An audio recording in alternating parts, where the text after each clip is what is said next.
We're back with more survival snippets for survival in the Apocalypse Rising track for the virtual DragonCon 2020. Um, we have Stitch, our machinist and mechanical engineer, and Sandra, our teacher, editor, tech editor, and Bridget, who is our prepper mom, Evil Penguin, the biomedical scientist, Doc Father, with combat medicine and a whole bunch of other public health issues, Smitty the beer guy, who's going to help us with some of our considerations as we start talking about trade goods, and we have Kathy Smith, the insectress, who is going to join us, and we're going to be talking about some of our issues coming up here. We'll be talking about sanitation, and we'll be talking about antibiotics and antivirals and the diseases we might want to watch out for in an apocalyptic scenario. Just a reminder to everybody, we're not talking just the apocalypse end of the world. We're talking about preparation that'll help you with any sort of natural disaster that might come up. Natural disasters such as hurricanes, tornadoes, earthquakes, or simply somebody turned off the lights.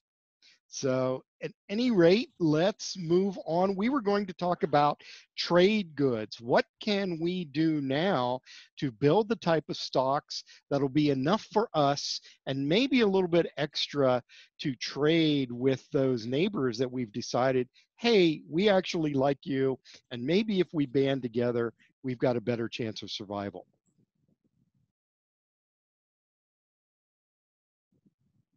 Let's talk about the obvious one, alcohol.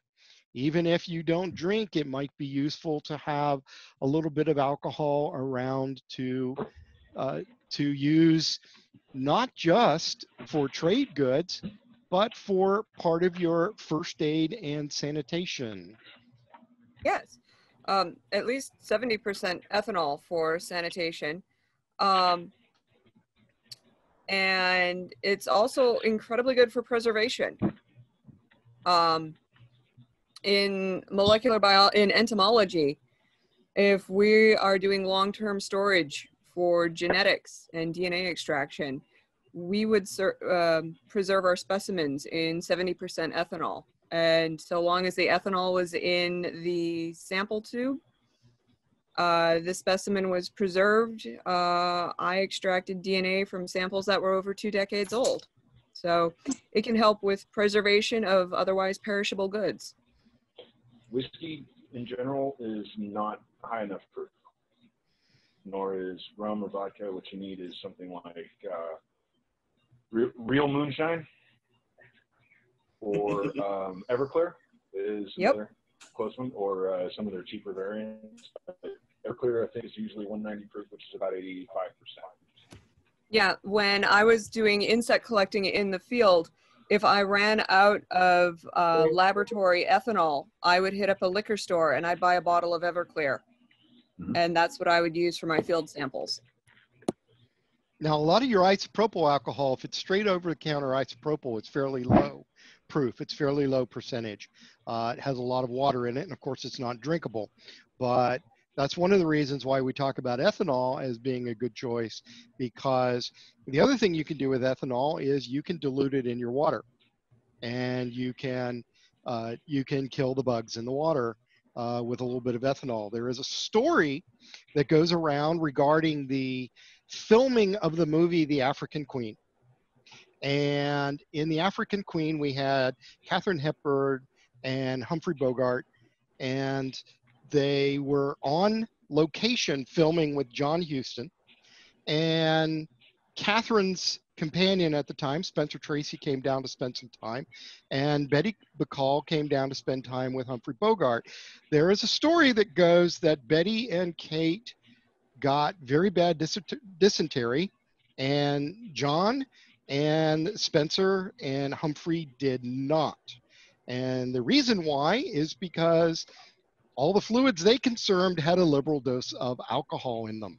So there's a real life example of another use for the alcohol.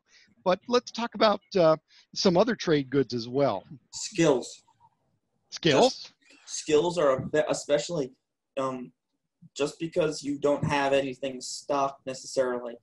If you're a shade tree mechanic and can work on cars, work on just tinkering, and you've got those set of tools you've built up over the years, you become very, very valuable. In general, learn a trade. Depending on where you are at, if you really want to learn, a lot of these tech schools have night classes because most of the guys there are apprentices who are working all day. You can sign up and take night classes, learn to weld. You're not going to need all year and a half, but you can do 3-4 months and get a decent basic understanding of your basic welding, basic mechanicking, on cars and other different things. That's a really great way to suddenly have a friend is, oh, look, my X broke. Oh, I can fix that. And you pull out your little welder. Even if welders have come down in price, especially some of them, because at the end of the day, most welders are just giant DC inverters. There's not much to go wrong in them. There's some fancy ones that do some fancy stuff, but your basic welder can be done. You can make a welder out of a 12-volt battery. Okay. So I actually want to move on to some other ideas, such as using your cooking skills to come up with trade goods. Oh, well, that can even tie back into the alcohol. If you do a little bit of organic chemistry, there are certain oils that come out best if you soak the plants in alcohol and then do a fractionated distillation, if I'm remembering all the words from OChem correctly from years ago. So this then ties into combining cooking with combining a little bit of chemistry, and all of a sudden you have basic perfumes or basic scents. And history, there have been tribes and empires that this is how they made their seed money. This is how they established their dominance.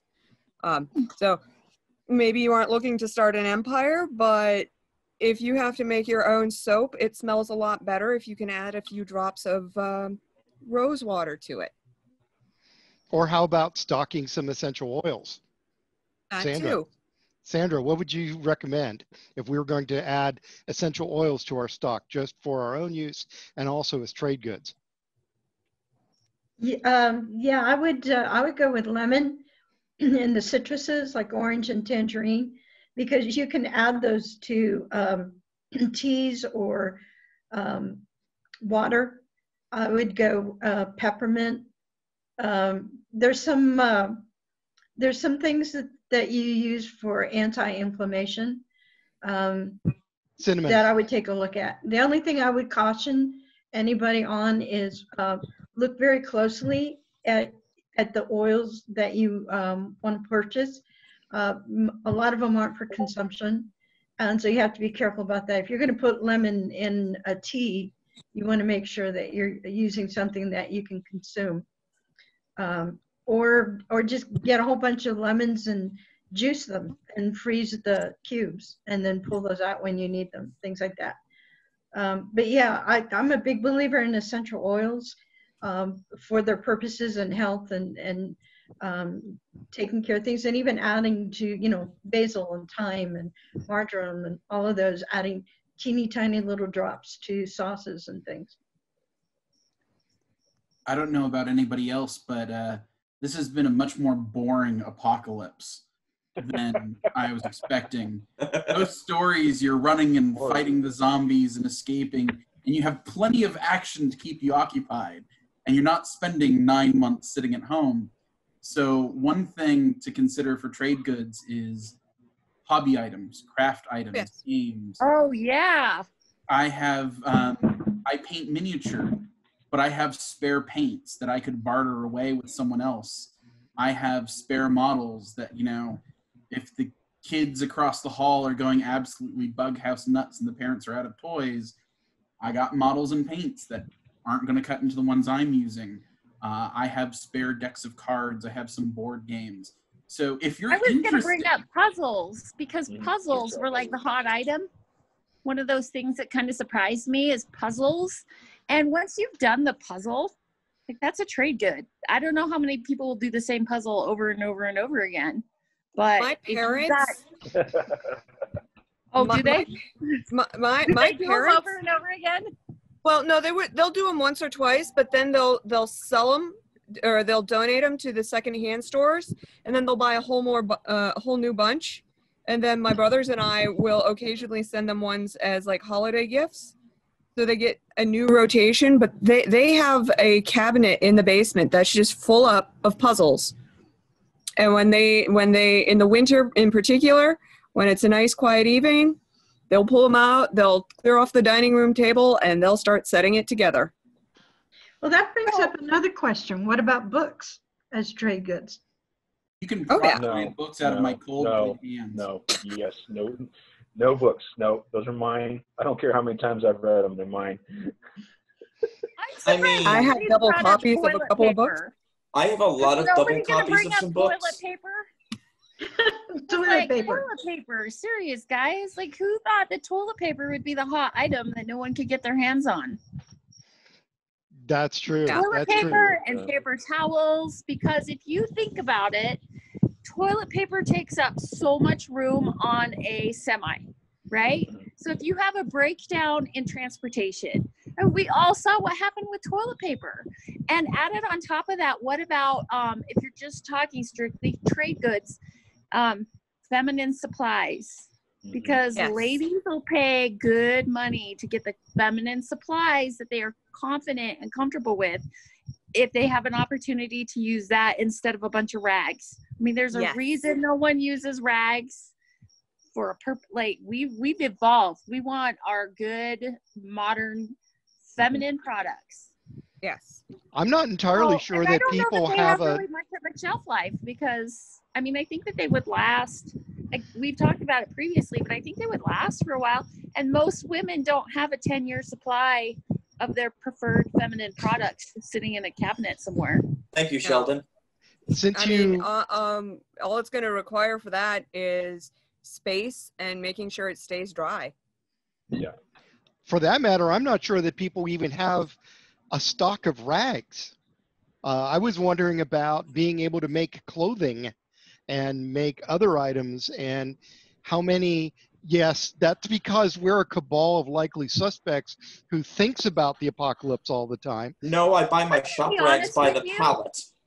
I'm 'Cause going to be it's honest cheaper. with you. I actually don't think that clothing and clothing items, at least in the beginning, are going to be that important of a trade good. I think that what you're going to find is that if you're really talking about the apocalypse, you're going to make do with what you have, unless you have something that's really special, like a really great piece of silk that is now fancy. I think that if we're talking like 10 years out of society collapsing, possibly, but by then I think that the skills will have spread out through the society as we're repairing our clothes, as we're learning how to That was something I was gonna say. Is that goes back to So again- the skills thing of, okay, yeah, it's been 6 months. You know, you have a shorter term. Okay, I've been working and suddenly my jeans have a hole in them, and my neighbor knows how to sew. Well, I just don't know, because we have thrift stores full of clothing. Like, as far as being American Western culture, we have more clothes in our closet than we probably need to last us 5 to 10 years. If, like, assuming that you don't rapidly gain weight or rapidly lose weight and no longer, and I can see like a barter of swapping. I'm not saying that clothing stores or traveling salesmen are gonna go anywhere, but I think if you're gonna use clothing as a barter good, you're really gonna want to spend your investment in things like coats and really good boots, really great gloves, the kind of things that have that they wear out really quickly or that you outgrow. Well, Okay. But I So don't I would honestly bring up know the- about clothing. Okay. I would bring up the point that if you're in a post-apocalyptic society and you're going to be relying more on manpower, on physical labor, your clothes are probably going to wear out a little bit faster, which might tie into going through the contents of your closet or your wardrobe a bit quicker. That being said, if you are keen on sewing, do you have a machine? Do you have a treadle machine? If you're concerned about consistent access to electricity in a post-apocalyptic situation, get yourself a treadle machine. You can find them in secondhand stores. You can get yourself to an auction, an actual in-person estate auction, and get yourself a treadle machine for fairly reasonable. Make sure it's got a good cabinet, make sure it's got a stool, and make sure it has all of the attachments. Even if it doesn't have the instruction book with it, you can usually find those online. Okay, I'm going to actually bring this segment to a close because we almost segued into our next segment. So again, I want to thank everybody for joining us on our 4 survival snippets, and we'll be back a little bit later with more.